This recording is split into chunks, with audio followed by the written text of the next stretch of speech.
Alright, YouTube land, back with the F150. I've done a few upgrades to it. Just a quick video. If you notice right away, we now have bed liner, which is amazingly sexy. Thank you, Linex of Virginia Beach. Second, well, most obvious, we have the lights here now. Just finished wiring these in, and actually surprisingly easy to install. Like, I am still shocked at how easy it is. And third, if you notice, right about there, I now have mounting brackets in. Let's see. But it looks amazing. The buttons are all working. They are slow because the lights are not OEM, but the wiring harness sure as hell is. I fucking love the bed lights. Ford did something surprisingly user-friendly with the wiring on this truck. Now in the past, you would have to use a puller, stick a rod in there, yada yada. But Ford, for this generation, did something much nicer, which I will show shortly. Alright, so here's a spare harness I took apart to reverse engineer. This is the one from one which I cut from a wreck. Now ordinarily, you have to stick in a rod and you have to get these little, where's the damn camera? Here it is. Oh, hello, Revy.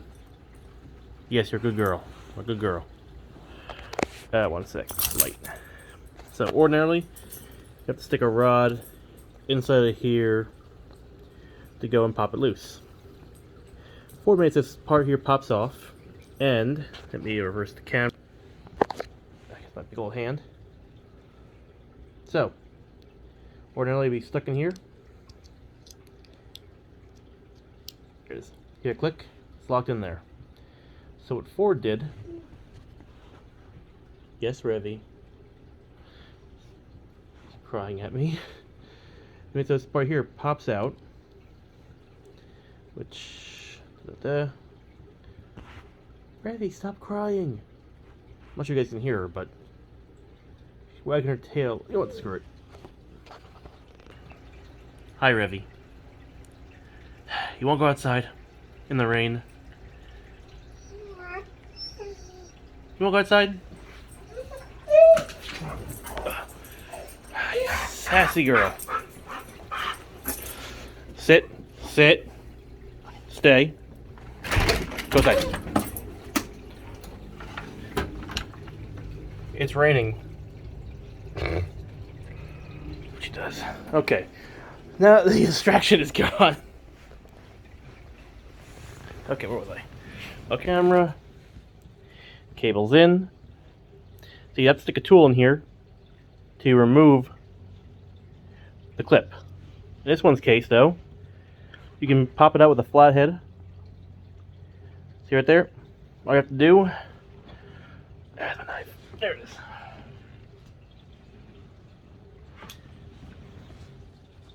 Get something pokey. Stick it right under. Lift. A little plastic right there so you can get the angle. God damn it, it sucks.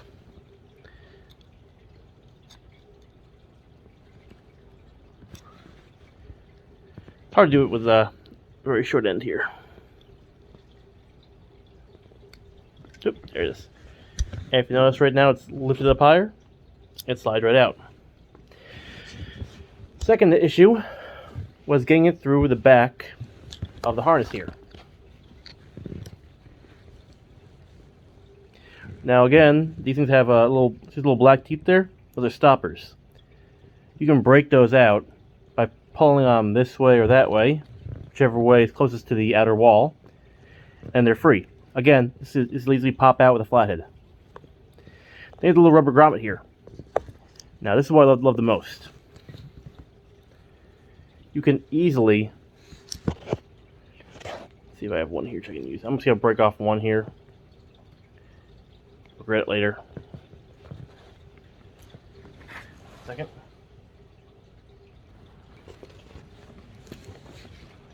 Break off a tooth there.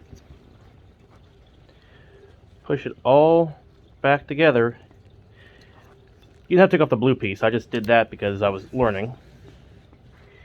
And all you gotta do is stick it, and it'll go through the blue piece and lock in place. Click, and it's locked in. Now, the teeth will slide out because I'm pulling on this thing, but very, very easy to. It can also slide out because I cut the end here. That's it. These little rubber pieces here should be plugged up with the little black pieces.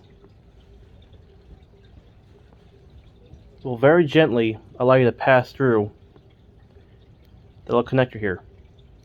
So in my case with the bed lights, wham bam thank you ma'am, it went through no issue. And putting all back together is again very, very, very simple. Put these teeth back in. All you gotta do is take it, line it up, push it for the deep click, and that's it. Ford made this very, very repair friendly,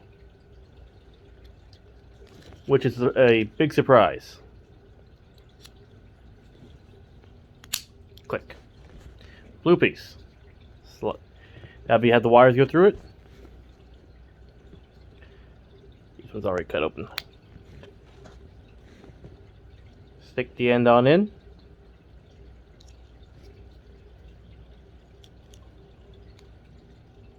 Till you hear the click. Oh yeah, I put the white part back in there. The white part's gonna stop it from clicking, but that's pretty much it though. You just gotta stick it through till it clicks through. It's such a great design by Ford. I can't. Well, actually, no, I can't understand why other manufacturers didn't do it, because they would lose money on people who would show up for upgrades. In my case, I can just show up with my own truck. One last look at my little pup outside here, who's enjoying the rain and the cool weather.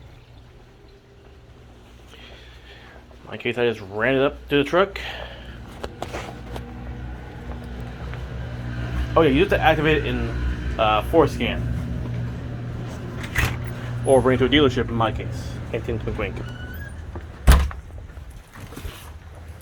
Now, I do have to trim up the wiring down here a little bit. Let's see if I can. Yeah, there it is. A little bit of like splice together two different looms. But again, it's so fucking worth it because, well, look at that. Look at that. It's not waterproof in here. I have to cover up that little back end there, but I'm very, very happy with these lights, these mounts, and this bed liner from Line X. Anywho, not much other upgrades have been done besides the bed liner. I might replace the third brake light with LED eventually. Oh, and the mirrors were replaced too, but that's same setup. Just now with turn signals in them. Anywho, I'm gonna let it go with that. Crown Vic is done. Lettering is gone. Oh, and the escape, if you notice, is not in the driveway. I got it running again. But anyway, that's all I'm gonna do for today. I'm gonna go back inside and nurse this limping leg of mine. As Revy's once again doing her business. Thanks for watching.